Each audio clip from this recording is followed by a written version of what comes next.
सोहनपुर गांव में ठाकुर वीरेंद्र प्रताप रहता था। वो बहुत पैसे वाला था और वो बहुत दयालु किस्म का आदमी था। वो गरीबों की बहुत मदद करता था। उसके पास 3 जादुई नारियल के पेड़ थे जो कि उसने अपने गांव के बाहर लगा रखे थे। एक नारियल का पेड़ सोने के नारियल देता था और दूसरा नारियल का पेड़ पैसे देता था और तीसरा नारियल का पेड़ अलग अलग तरह के फल देता था। ठाकुर वीरेंद्र प्रताप चौहानपुर गांव का मुखिया भी था, पर अब बेचारा ठाकुर वीरेंद्र प्रताप बूढ़ा हो गया था।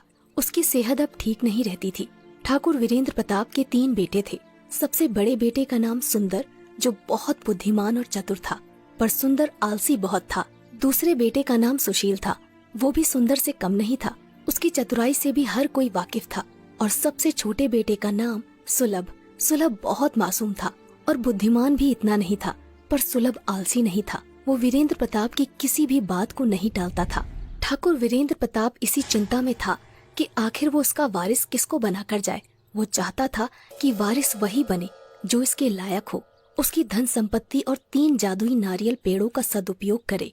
एक दिन रात को वो विचार में मग्न था कि आखिर कैसे अच्छा वारिस ढूंढा जाए। अगली सुबह हुई और वीरेंद्र ने अपने तीनों पुत्रों को बुलाया और अपने बागीचे में लगे 3 जादुई नारियल के पेड़ों के पास ले गया और कहा, देखो बेटा, जैसा तुम्हें भी पता है कि आजकल मेरी सेहत कुछ अच्छी नहीं रहती, इसलिए मैं अपना वारिस ढूंढ रहा हूँ जो मेरी धन संपत्ति और इन 3 जादुई नारियल के पेड़ों का सदुपयोग करे। तुम तीनों मेरे लिए समान हो, इसलिए मैं आज से तुम्हारी एक परीक्षा लूंगा। जो उस परीक्षा में सफल हो जाएगा वही मेरा वारिस बनेगा। वीरेंद्र प्रताप कहता है, मैं तुम तीनों को एक एक पेड़ दे रहा हूँ और एक एक इलाका दे रहा हूँ। तुम तीनों के पास 1 महीना है। तुम तीनों को 1 महीने तक इन पेड़ों का सदुपयोग करके इनसे जनता की भलाई करनी है। और जब तुम इन पेड़ों के पास जाकर कहोगे, सुन पेड़ भाई, कर लोगों की भलाई, तो ये अपने आप फल देने लगेगा। और इन पेड़ों का अगर दुरुपयोग हुआ तो ये पेड़ अपना अपना फल देना बंद कर देंगे। अब मैं 1 महीने के लिए गांव से बाहर जा रहा हूँ और ये गांव वाले तुम्हें सौंप रहा हूँ। और ठीक 1 महीने बाद आऊंगा और देखूंगा कि तुम में से किसने लोगों की भलाई सबसे अच्छी करी है। मैं नहीं जानता तुम ये सब कैसे करोगे। ये सब तुम्हें अपनी बुद्धिमानी के प्रयोग से करना है। क्या तुम तीनों इस परीक्षा के लिए तैयार हो? तीनों बेटे एक स्वर में कहते हैं, जी पिताजी, आप फिक्र मत कीजिए, हम आपकी परीक्षा में सफल होकर ही आएंगे। सबसे बड़ा बेटा सुंदर मन ही मन सोचता है, ये परीक्षा तो मैं ही पास करके आऊंगा और गांव का मुखिया बनूंगा। आखिर मेरे में कमी क्या है? ये दोनों तो मूर्ख ठहरे। दूसरा बेटा सुशील मन ही मन सोचता है, आखिर वो तो पिताजी को ही पता है कि मुखिया कौन बनेगा। मुखिया बनने के लिए योग्य सिर्फ मैं ही हूँ।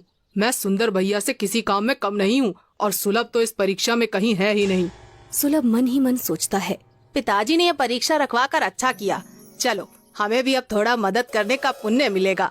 वीरेंद्र सिंह बड़े बेटे सुंदर को सोने के नारियल वाला पेड़ दे देता है।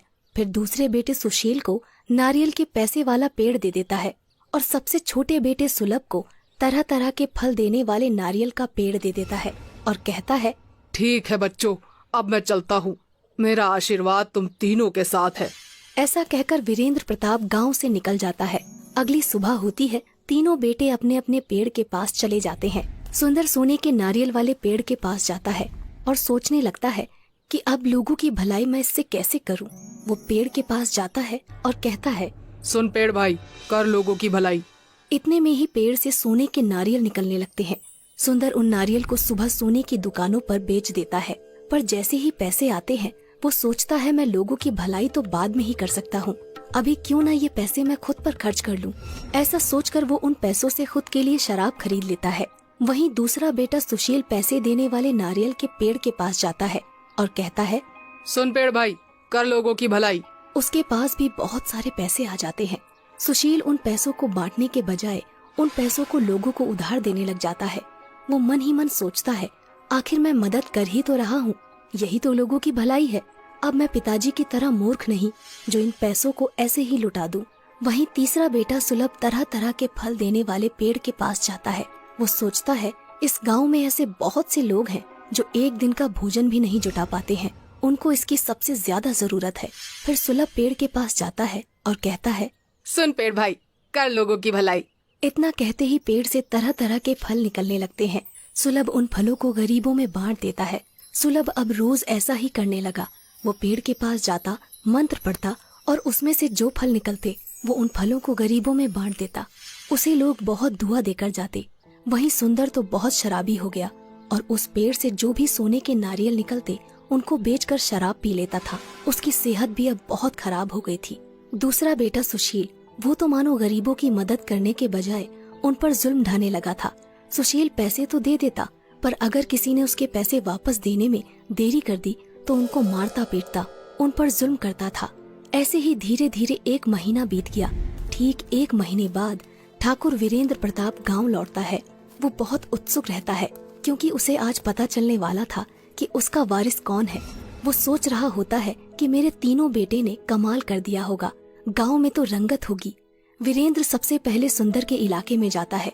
वो वहाँ बाहर लोगों से पता करता है तो उसे मालूम पड़ता है कि सुंदर कभी इस इलाके में आया ही नहीं। वो तो सिर्फ शराब पीकर एक जगह पड़ा रहता है। अपने बड़े बेटे के बारे में ऐसी बातें सुनकर वीरेंद्र को बहुत धक्का लगता है। उसने कभी सोचा भी नहीं था कि उसका सबसे बड़ा बेटा सुंदर इतना बुरा नाम कमाएगा। खैर, फिर वो अपने दूसरे बेटे सुशील के इलाके में जाता है। वहाँ जाकर तो वो चौंक जाता है। सुशील इलाके में तो आता था, पर वो सिर्फ वसूली करने के लिए। सुशील के नाम से गांव वाले लोग बहुत डरते थे। उसका नाम सुनकर ही कांपने लग जाते थे। अपने बेटे के बारे में ऐसी बातें सुनकर वीरेंद्र को बहुत दुख होता है। वीरेंद्र वहाँ से आगे बढ़ता है और सुलभ के इलाके में जाता है और वो वहाँ देखता है कि सुलभ के इलाके में खुशहाली है। लोग मस्ती से अपना काम कर रहे हैं और सुलभ को दुआएं दे रहे हैं। सुलभ की तारीफ सुनकर वीरेंद्र का मन बहुत खुश होता है। वीरेंद्र फिर सीधा अपने घर जाता है और अपने तीनों बेटों को अपने कक्ष में बुलाता है। तीनों बेटे वीरेंद्र के पास जाते हैं।